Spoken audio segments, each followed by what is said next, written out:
Boa noite, a paz a todos, chegando para a leitura de 2 versículos da Palavra de Deus. Encontramos no Evangelho de Jesus Cristo, escrito por Lucas, no capítulo 10, e os versículos 36 e 37. Assim está escrito: Qual, pois, destes 3 te parece que foi o próximo daquele que caiu na mão dos salteadores? E ele disse: O que usou de misericórdia para com ele? Disse, pois, Jesus: Vai e faze da mesma maneira. Aqui estamos diante de um relato proferido pelo Senhor Jesus, conhecido como a parábola do bom samaritano. Parábola era um método que Jesus usou frequentemente para transmitir as verdades espirituais, começando com as verdades naturais, que eram de fácil compreensão das pessoas, e com aquele exemplo, Jesus então trazia verdades espirituais. Em alguns casos, as parábolas só eram decifradas ou interpretadas por Jesus no ciclo dos discípulos, mas a maioria delas era feita de maneira aberta e atingia a todos que estavam ali, que ouviam a parábola e a lição contida naquele método. Era e é um dos métodos eficiente. Por quê? Porque ele parte de uma história para, através desta história, dos elementos que estão ali naquela história, depois seja introduzido verdades ditas espirituais, para que então, lembrando-se dos fatos naturais e comum, que são do conhecimento de todas as pessoas, eles possam entender este aprofundamento que o Senhor Jesus está trazendo. Não é muito fácil trabalhar com esse sistema. É preciso ter conhecimento da realidade e também fazer a transição correta, e para incluir as lições espirituais e no final, trazer a compreensão, ou seja, o que a pessoa entendeu e o que ela vai fazer a respeito daquilo. Então tem a história em si, que é a parábola, as verdades espirituais que estão ali, são anunciadas, depois elas são exemplificadas, comentadas, explicadas, e por fim há então a aplicação. E a aplicação é que vai fazer com que aquele ensinamento de Jesus, que começou com uma parábola, mas de cunho para o ensino com verdades espirituais, depois de interpretadas, elas devem ser aplicadas e deve se tornar uma prática constante na vida daquelas pessoas que ouviram aquele ensino e entenderam. Então aqui está exatamente o ensino desta forma. Como foi que ocorreu esta parábola? Bem, nós encontramos aqui no capítulo 10 e o versículo 25, escrito por Lucas, dizendo assim: Eis que se levantou um certo doutor da lei. Então, quem levantou-se para falar com Jesus. Então, era um doutor da lei. Por aí nós já entendemos que era alguém que tinha conhecimento da lei. Certamente já deveria ter alguns pontos da lei gravados, decorados no coração e na mente. E ele tornou-se doutor da lei. Para se tornar um doutor da lei, no caso aqui da lei, referindo-se à Torá. Um doutor da lei era aqueles que geralmente eram fariseus e saduceus, que se davam a esse tipo de coisas. Mas este doutor da lei estava acostumado com leis, com normas, com regras e por aí vai. Ele se levantou, dirigindo-se a Jesus, mas Lucas já deixou registrado aqui qual era a intenção deste homem, para dar a entender com que intenção ele interrogou a Jesus. Jesus já sabia tudo. Não precisava dizer nada a Jesus qual era a intenção. Olha, Jesus, está vindo aí fulano e ele vai vir para tentar o Senhor. Não, não precisava isso. Jesus é onisciente. Jesus sabia tudo. Bem, mas ele veio tentando-o e dizendo: Mestre, que farei para herdar a vida eterna? Como quer dizer? Eu quero herdar a vida eterna. Mas o que é que eu preciso fazer? Sempre é assim. As pessoas sempre querem fazer alguma coisa para receber em troca a salvação e a vida eterna. Este não é um caminho seguro, porque não há nada que nós possamos fazer para termos garantido a vida eterna. A lei, por isso que era o doutor da lei, ele disse: que farei? Porque a lei dizia: faze isso e viverás. Já a graça que veio por Jesus, a graça e a verdade, diz: crê e viverás, ou crê e serás salvo. Não é fazer, é crer. É acreditar. E a crença parte do coração. Mas aqui estava um doutor da lei que a prática comum da época era que as pessoas precisavam fazer alguma coisa para merecer de Deus a vida eterna. Quando Jesus disse que tudo é de graça. Não foi de graça o sacrifício de Jesus. O preço que Jesus pagou pelos nossos pecados foi um preço altíssimo, que não há valor na terra, no céu, em qualquer lugar que se possa pensar, que se equipare para compensar o sacrifício feito por Jesus. E o apóstolo Pedro deixou bem claro isso, dizendo que não foi com ouro, nem com prata, nem pela tradição que recebeu nossos pais, que nós somos resgatados, mas foi com o precioso sangue de Cristo, como de um cordeiro imaculado e incontaminado, que ofereceu-se a si mesmo a Deus.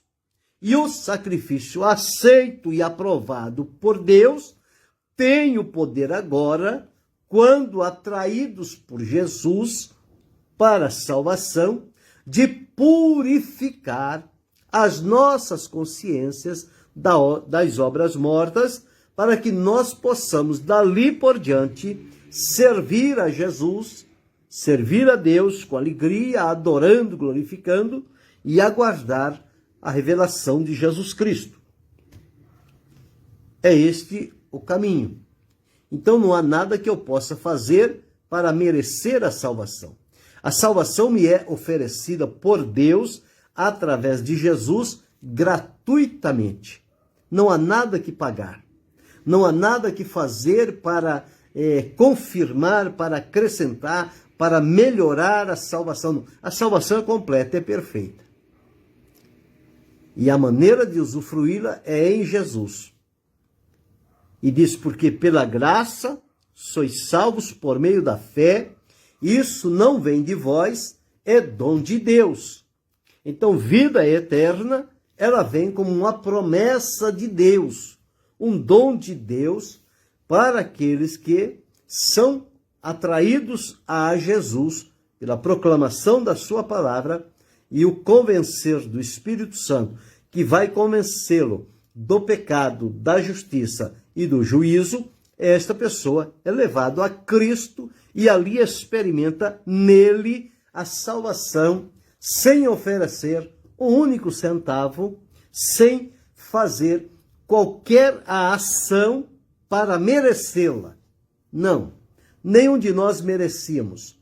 A palavra de Deus diz que nós éramos indignos, ingratos, irreconciliáveis, inimigos. Mas mesmo assim, alvos do amor de Deus. E por meio de Jesus, hoje declaramos que somos salvos, libertos, transformados e temos a garantia da vida eterna logo mais para começar a desfrutá-la. Mas aqui veio este doutor da lei. Então, por isso que ele dizia: que farei para herdar a vida eterna?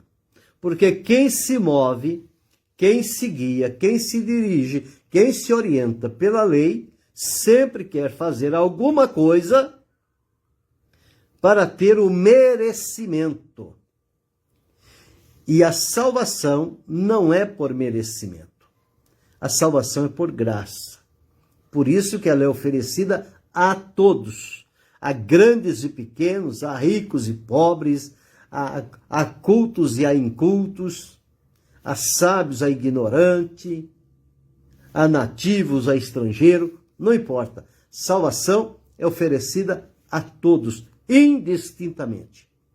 E aos que crerem e o confessarem como Senhor e como Salvador, esses então desfrutarão do perdão, salvação e a vida eterna.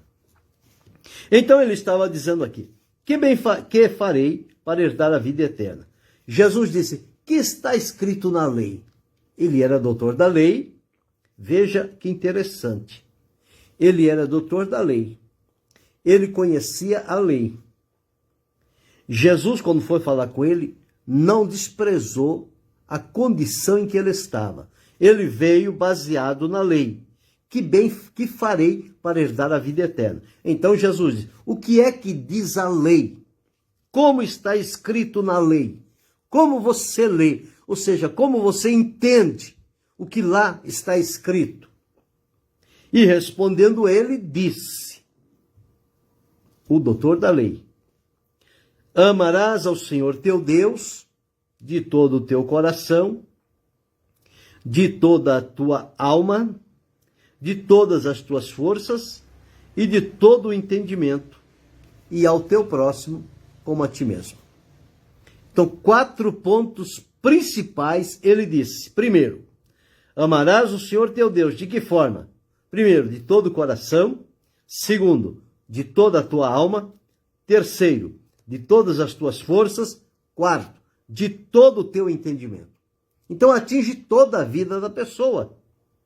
E ao próximo, amar da mesma maneira, com todas as nossas expressões de vida: coração, alma, força, entendimento.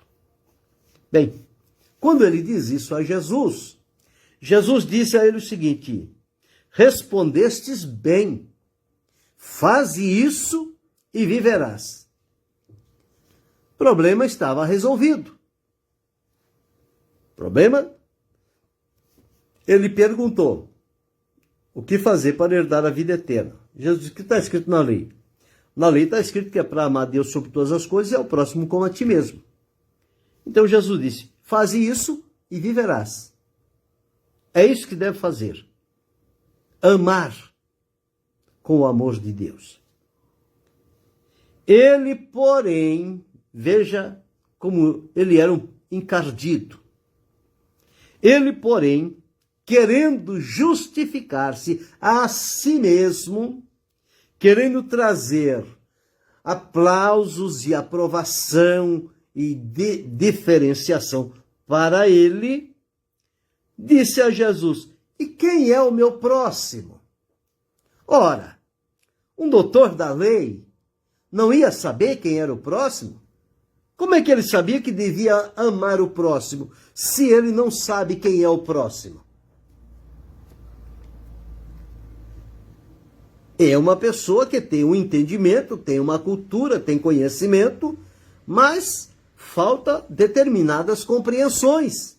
Por exemplo, para definir quem é o próximo. Ora, se olharmos para nós, quem é o nosso próximo? São todos aqueles que estão à nossa volta. Sejam conhecidos ou desconhecidos, são nossos próximos. Os da nossa família são nosso próximo. O do nosso convívio no trabalho, na escola, na igreja, são nossos próximos. Todo aquele que estiver próximo a nós, este é o nosso próximo. E o que diz a palavra de Deus deve ser praticado com eles também, sem nenhuma distinção. Então ele disse: quem é o meu próximo?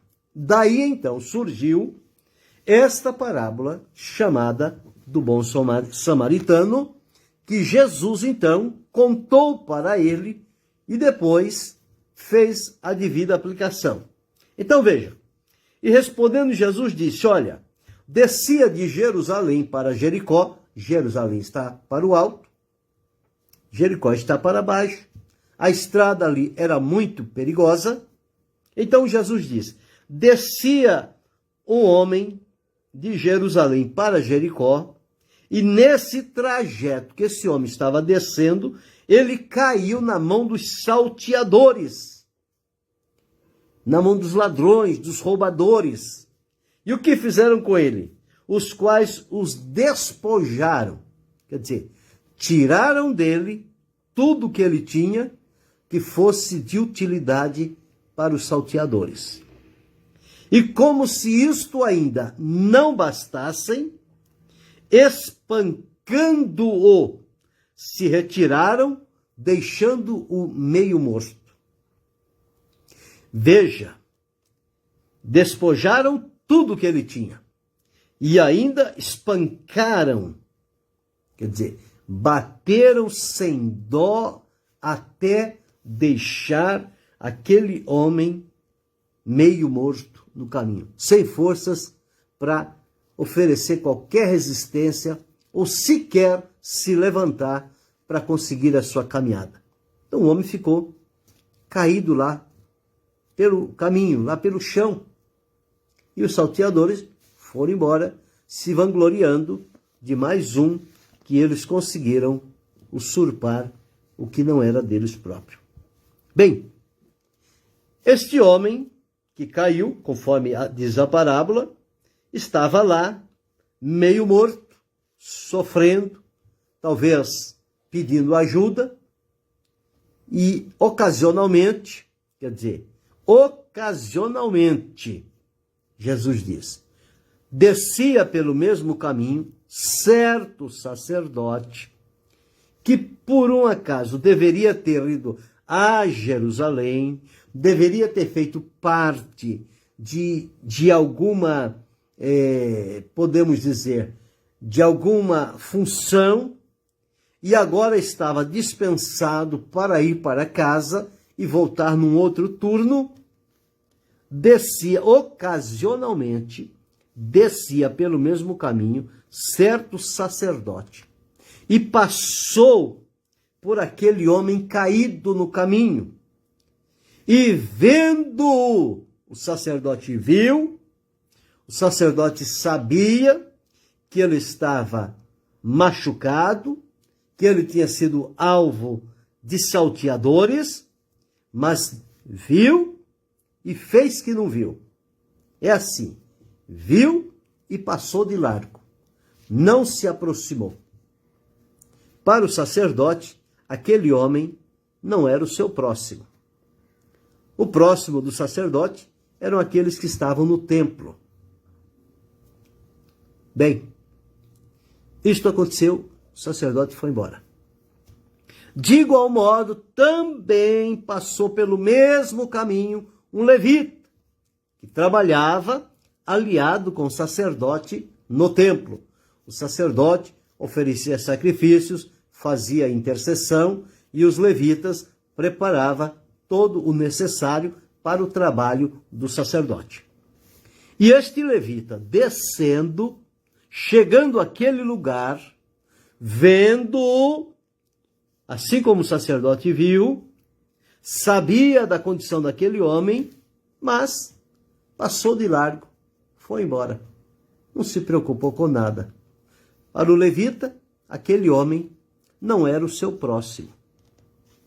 Mas um samaritano que ia de viagem, veja, um homem que tinha um compromisso, o sacerdote e o levita estavam vindo de Jerusalém para Jericó. Certamente já tinham cumprido lá as funções deles e agora deveriam estar indo para casa. Mas o samaritano, ele ia de viagem. Então, podemos entender que ele estava com a viagem marcada. Não podia falhar na sua viagem. Mas um samaritano que ia de viagem chegou ao pé dele e vendo-o, como os outros viram. O sacerdote viu, o levita viu, mas passou de largo, desviou e foi embora. O samaritano chegou ao pé dele e viu também, vendo-o, analisou a condição em que ele estava e moveu-se de íntima compaixão. Um sacerdote, totalmente estranho às ações religiosas do sacerdote e do levita. Mas ele, ao chegar ao pé do homem meio morto, moveu-se de íntima compaixão e diz: e aproximando-se, atou-lhe as feridas, tratou das feridas, deitando-lhes azeite e vinho, e pondo-o sobre a sua cavalgadura, o seu meio de transporte, levou-o para uma estalagem e cuidou dele. Veja quanta coisa o samaritano fez. Parou, viu, moveu-se de íntima compaixão. Mas não ficou só no sentimento. Ele teve também a vontade envolvida. E o que ele fez? Aproximou, atou as feridas, deitou azeite, deitou vinho, colocou sobre a cavalgadura e levou para a estalagem e lá cuidou dele. Certamente dentro do tempo que ele tinha. E quando foi partir ao outro dia, ele tirou 2 dinheiros, deu ao hospedeiro e disse: cuida dele. E tudo que demais gastares, eu te pagarei quando voltar. Cuida dele, tudo o que precisar, não cobra nada dele. Na volta da viagem, eu passo por aqui. Se tiver alguma coisa pendente, eu pago na volta. Pode tratar dele, pode cuidar da melhor maneira possível. Bem, foi isto que aconteceu. E Jesus então pergunta: qual desses 3 te parece que foi o próximo daquele que caiu nas mãos dos salteadores? E aí o doutor da lei diz: o que usou de misericórdia para com ele. E Jesus respondeu: vai e faze da mesma maneira. Observe aqui, o religioso, o sacerdote e o levita que trabalhavam no templo não tinham misericórdia, não tinham amor, não tinham consideração pelo próximo, porque passou lá, viu o homem e o deixou na mesma situação. Há muitos religiosos que são assim. Para eles só importa o que fazem dentro das 4 paredes. Saiu dali para fora, nada mais lhes interessa. Mesmo o pecador rendido, meio morto, caído, precisando de socorro, de uma ajuda, eles não têm sequer o espírito cristão de compaixão para mover-se dele, chegar ao seu pé, oferecer-lhe a ajuda necessária para aquele momento, para que depois ele recobre a saúde e siga a sua vida, o seu caminho. Um mau exemplo, tanto do sacerdote como do levita. Este mau exemplo se reproduz nos nossos dias, aqueles ditos religiosos que para eles só importa o que se fazem dentro dos templos. Saiu fora dali, não são mais religiosos, não tem nada mais a fazer, não tem nenhuma obrigação, nenhum compromisso. É assim que eles estão vivendo hoje e pensando. Para eles, só tem valor o que se faz lá dentro. E por isso, por não ter amor aqui fora, por não ter compaixão aqui fora, com o estranho, com o próximo, com o caído, com o ferido, com o pecador, o que eles fazem lá dentro é reprovado diante do Senhor. Porque a vida não é somente atitudes que se fazem em lugares separados, mas é a expressão prática da vida como um todo. Enquanto houver vida, deve haver compaixão, misericórdia, solicitude para com o que está ferido, precisando de uma solução, de uma ajuda. Eles falharam. O samaritano, que era considerado estranho, estrangeiro, demonstrou um amor imenso por aquele homem caído.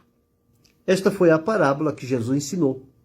E quando ele pergunta ao doutor da lei, qual foi o próximo? Ele diz, aquele que usou de misericórdia, quer dizer, o samaritano.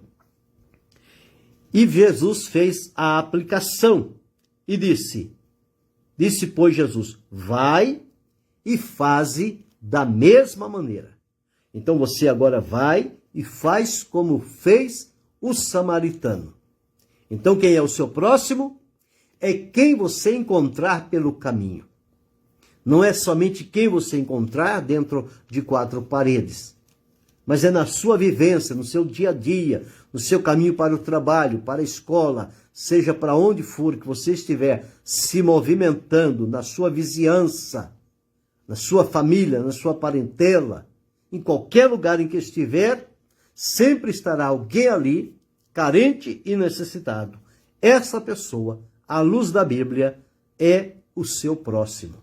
E como diz a Escritura, em primeiro lugar, ame a Deus sobre todas as coisas, em segundo lugar, ame ao próximo como a ti mesmo. Exemplos que o sacerdote e o levita não deram, mas o samaritano deu um testemunho vibrante, porque cuidou e foi fazer o seu trabalho. Na volta, certamente, deve ter passado por lá, se houve alguma coisa a mais, ele acertou. Mas aqui, o que Jesus disse é, vai e faze da mesma maneira. Eu e você, hoje, estamos diante desta responsabilidade. Esta lição, ensinada por Jesus, hoje ela está sendo repetida para nós, para mim, para você, para cada um de nós que aqui estamos atentos a esta palavra. E a palavra de Jesus para mim, para você, para todos é, vai e faze da mesma maneira. Que eu e você, que nós possamos estar atentos e termos no coração a compaixão, a misericórdia e possamos nos mover em favor de alguém carente e necessitado pelo caminho, pela vida afora, e que possamos levar a ele o que temos de melhor, que é o Senhor Jesus Cristo, apresentá-los a ele e orarmos por eles, para que sejam sarados, curados, fisicamente, espiritualmente, e recebam de Deus a salvação. Vai e faze da mesma maneira. Esta é a ordem de Jesus para mim e para você. Não vamos nos desculpar, não vamos nos omitir, não vamos fazer vista grossa, não vamos passar de largo. Vamos ao encontro do carente e do necessitado. E ali seremos um instrumento de Deus para a bênção, livramento, vitória e salvação daquela pessoa através de Jesus Cristo. Isto deve ocupar o nosso pensamento, a nossa vida, enquanto vivemos. Que possamos assim fazer. Lembre-se, vai e faze da mesma maneira. Querendo Deus, amanhã retornaremos.